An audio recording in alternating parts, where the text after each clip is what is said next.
গোৱালপাৰা জিলাৰ জলেশ্বৰ উন্নয়ন খণ্ডৰ বিষয়া ভূপেন দাসক উৎকোচ লোৱাৰ অভিযোগত গ্ৰেপ্তাৰ কৰে চিএম ভিজিলেন্সৰ দলে।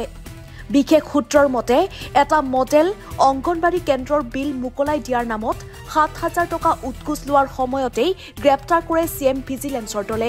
লক্ষীপুৰৰ এটা ভাড়াঘৰত দীঘলীয়া সময় অভিযান চলাই গ্ৰেপ্তাৰ কৰে বিষয়াগৰাকীক। পিছত জলেশ্বৰ উন্নয়ন খণ্ড কাৰ্যালয়তো অভিযান চলাই গুৰুত্বপূৰ্ণ নথিপত্ৰ জব্দ কৰাৰ তথ্য পোৱা গৈছে। গ্ৰেপ্তাৰ হোৱা বিষয়াগৰাকীক ইতিমধ্যে গুৱাহাটীলৈ লৈ যোৱা হৈছে। টকা দিছিল আপুনি ভিডিও চাৰ কাৰণে ১০,০০০ টাকা খুজিছে, ৭,০০০ টাকা লৈছে আজি। তাৰ পিছত কি হ'ল? তাৰপিছত তেখেতে আপুনি এণ্টি কৰাপশ্যনত মানে হেৰি কৰিছিলো। যোৱা ১৬ তাৰিখে আমি টকা দিয়াৰ কাৰণে ৰাজি নাছিলো।